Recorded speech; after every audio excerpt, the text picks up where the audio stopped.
Man, I love pro wrestling. This is awesome. After watching Friday Night SmackDown, we now know what I would assume be the main event, a Saturday night main event, and it's gonna be John Cena defending the undisputed WWE Championship. I guess his #1 fan, he's been watching him since he was a child, even though he's 6 years older than him. R-Truth. What's 53 minus 48? Wow, I'm really dumb. Five. He's 5 years older. You know, to be honest, when this match was announced, I thought there was gonna be a lot of criticism online because, like, this is a goofy match. Like, this isn't like a serious John Cena match for this new heel John Cena. But like the reception online seems to be pretty positive because I'm loving this too personally. And I think because it's actually WWE leaning into the same joke they've been doing for the last like, what, 5-ish years of John Cena being R-Truth's childhood hero. When Truth won that US Championship, I believe it was 2018, he tried to do an open challenge like Cena. He does some of Cena's moves during some of his matches. Even when Cena came out at the Raw after WrestleMania 40, you know, R-Truth is just so happy that his childhood hero was there to help him save the day. You almost forget that these guys had like a very serious feud at one point in 2011. A match that ended up on pay-per-view in the main event for that same title. I was also in the arena. It was in DC. You feel me? To stand up, baby. You would have had to assume that something was going to happen to R-Truth and Cena because he's been appearing on SmackDown the last 2 or 3 weeks. And while honestly, I kind of wrote it off as just like a, haha, they're going to pay it off with like a segment or something and Cena's going to beat him up. No, they're paying it off in an even better way. This is amazing. It's a little unfortunate because they're going to end the whole John Cena R-Truth joke that we've had going for so long. But like, man, I'm really happy for this. Usually when matches like this are announced and it's for a world title, but it kind of comes off like a joke, like why did this guy get a world title shot? Kind of like a Jinder Mahal kind of vibe. At least when Jinder became champion, he won a #1 contendership, you feel me? Like he didn't just talk to Nick Aldis. In theory, when you really look at it, Truth doesn't like deserve this match. Like he doesn't, but like who cares? I don't think anyone actually is watching this thinking like, man, this is like really dumb because like it is. This is dumb.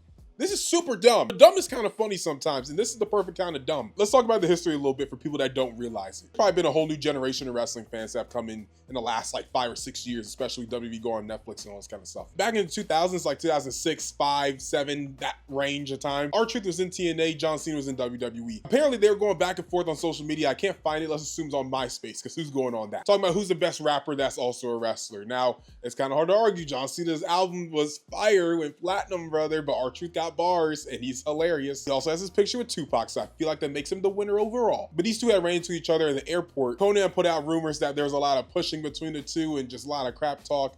But apparently R-Truth squashed those rumors in 2017. It was a very high and biased scenario, but just starting from there, their history would continue. Because then in 2010, when John Cena's facing the Nexus, who's one of the guys that's on his team? R-Truth. When Cena's being forced to join the Nexus, who's the one giving him advice? R-Truth. In 2011, when R-Truth becomes the #1 contender for the WWE Championship and then is screwed out of it, he's literally smoking on John Morrison's body. Who's the champion that he eventually goes after? John Cena. In DC in 2011, when they main evented a pay-per-view, it was R-Truth and John Cena. And even continuing after that, formed the Awesome Truth with The Miz and they would take on John Cena and The Rock. That was Rock's first match back in many years. And even R-Truth did his goofy self, loving John Cena as if he was his childhood hero, even though he's older than him and he debuted in the business before him as well. There's a storied history between these guys that I feel like a lot of people just actually don't know. Should R-Truth become the WWE champion? No. I wouldn't like be mad at it either.